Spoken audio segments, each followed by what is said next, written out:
since we're talking about trust as well as the customer, let's address the issue that you've been dealing with in the last few months on account of what's happened with Coldplay. You've got investigative agencies, you've got the EOW, you've got the GST authorities, and so on and so forth in your office. You've been summoned. And the allegation is that, look, there has been a scam that's happened. The tickets were sold out ostensibly, and then they were put up on resale for, 3, 4, 5, 6 times higher the amounts. Now, how do you address that? Where are things as far as the investigation is concerned? You've, of course, been dealing with the investigative agencies. And how do you cope with this? How do you come out of something like this? Look, it wasn't easy. But it's also something where I put my head on the bed and I sleep easy. I've got a clean conscience. My karma is good. I sleep well. Not one night of sleep did I lose on this. However, it was hard. It had to be dealt with. I must say that within the government and the authorities, there are some really good people that stood up. Friends like Nikhil Kamath, came out of the blue, sent me a text, called me and said, Ash, I've been through stuff like that. You need any help, reach out. Keep your head above the water. Don't react. And we didn't react, right? As a company, it was sub judice. People abused us, called us black marketeers, called BookMyShow, said, cancel BookMyShow. It's this cancel economy, right? You have nothing to say. If you see people on social media, they have only negative things to say. You have nothing nice to say. So it's not something worth looking at. Having said that, what we could have done better, I think the first show, we did a linear queue rather than a randomized queue. And then we came up with a randomized queue. What did happen is that for about 7 to 8 minutes, our site crashed. And it crashed because we had 10 million bots that hit our site. Now, we could have mitigated and managed that better, which we did from the second show and the third show, and then the 2 Ahmedabad shows. We did that better. But to say that we were deliberately crashed our site, that was the allegation. We deliberately crashed our site. In those 10, 12 minutes, we bought all the tickets, and then we've sold it in black. Now, here's the bizarre situation. If we had to sell it on any other platform, why would we pay 30% fees to that other platform? BookMyShow is just not the producer and promoter of the show. We're also the platform. If we needed to charge more money, why wouldn't we just increase the price on BookMyShow? Why do we need to buy it off BookMyShow and then sell it on another platform and then pay fees for that platform? We'd rather just keep the fees for ourselves and increase the price. So there's no logic to that. That's number one. Number two, we have the email ID, mobile number, home address of every single transactor in this country, which once the authorities looked at, they were satisfied to see that every single transactor has been accounted for in the country.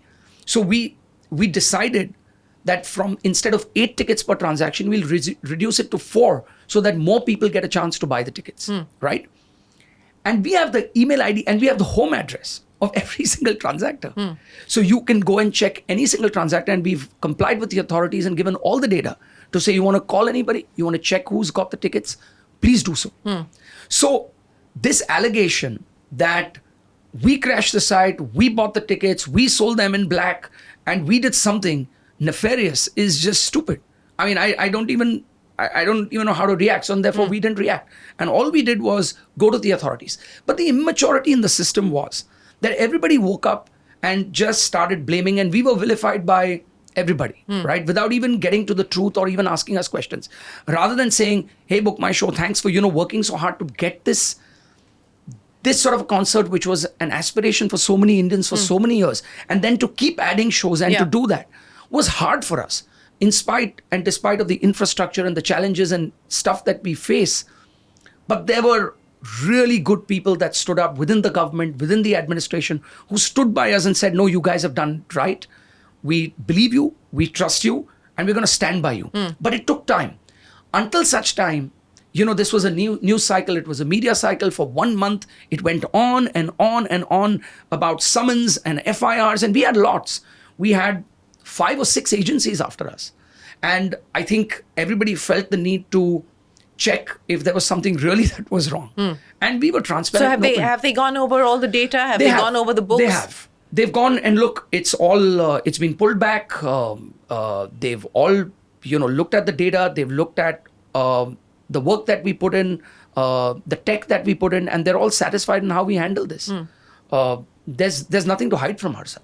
So what has been the big learning that you hope you will take away from this as far as the future is concerned in the way that you do things, especially when it involves big names like Coldplay? Look, we did not anticipate the kind of traffic and hysteria or the number of people that would come. We thought it would be largely centric because India has never traveled. When we had Formula One, also for 3 years, outside of Delhi was, I think, less than 2.5% of the transactors. Indians don't generally travel within India to go to another location. I think a lot of Indians who were discerning, and this is a learning over the last many years, would travel to outside destinations, but never within India. Like in the US, you'd go from one city to another if there was a concert or a game. That we'd never seen that in India, except for cricket, when it was a World Cup, when it was the finals, the India-Pakistan game, or the big games. Even IPL is generally centric. So that's changed, you're saying? It's changed. In the case of, and I think that's one of the learnings that we've had, and the reason why there's so much disappointment, let me put it, with consumers, is that only in Bombay, out of the 3 shows, only 30% of the transactors are from Maharashtra. Only 25% of the transactors are from Bombay. So let's set the context. There's 50,000 tickets per show in Bombay. And when you're looking at 20% of the transactors, you're looking at 10,000 tickets, okay? Or 12,000 tickets, let me say, divided by 4. That's 3,000 people in Bombay per show. That's 9,000 individuals have got a ticket for the shows in Bombay. Obviously, everybody is up in arms. But the way I look at it is that 75% of the people are coming from outside of Maharashtra. And you've got about 15% or 17% of the transactors from Karnataka, which I think largely is Bangalore.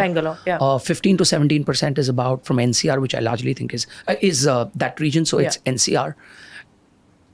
Now, that's for Bombay. Imagine the GST collection. Imagine the hotels. Imagine the bars, the restaurants, the food, the drinks. Any consumer or user that comes from outside of the city is 4 times more valuable to the exchequer. Now, we've been able to do that. Now, that is real economy. That's an industry. I didn't wish it upon it that, hey, I don't want to give tickets. I'm a Bombay boy. I was born and raised here. But it's not up to me who gets the tickets. Now, the situation in Ahmedabad is even more different. In Ahmedabad, I think every single state and union territory, there's a transactor for the Ahmedabad shows. Every single state and union territory. So I think it's only, 15% of the people are from Gujarat. 85% of the transactors are from outside of Gujarat. Now, my concern is trains, planes, hotel. How are people going to come? There's only 2 direct flights or 3 direct flights from Bangalore to Ahmedabad.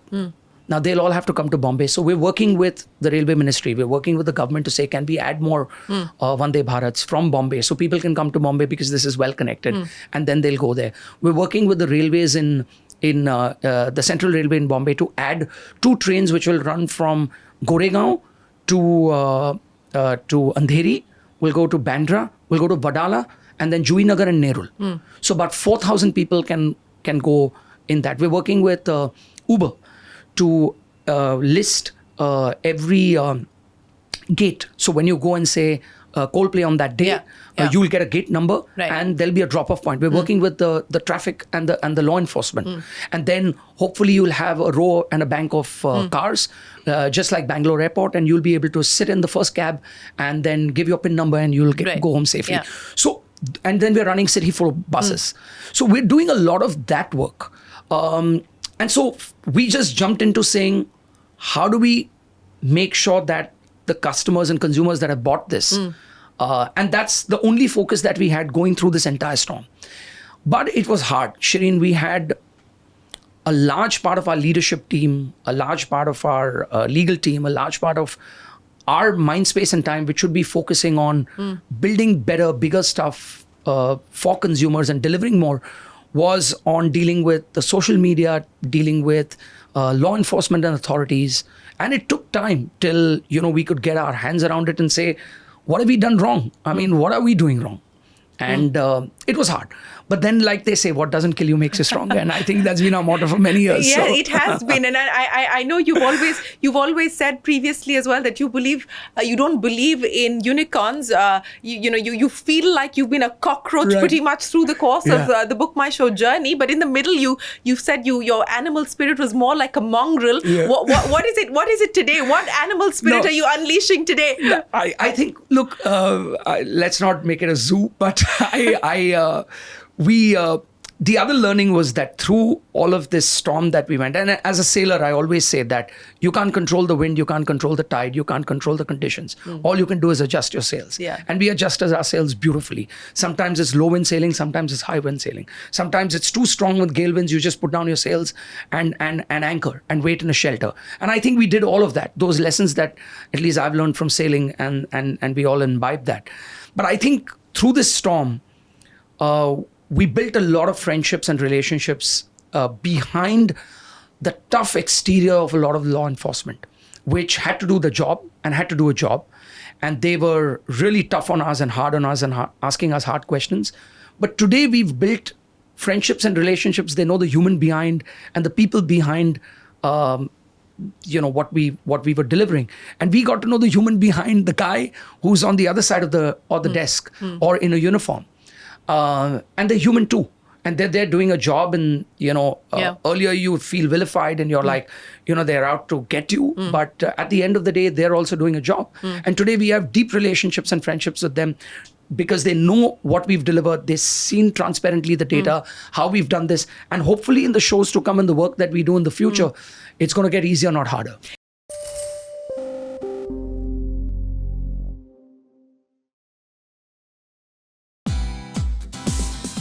Thank you for watching us on CNBC TV18. For all news and updates, subscribe to our YouTube channel and watch us on all social media platforms.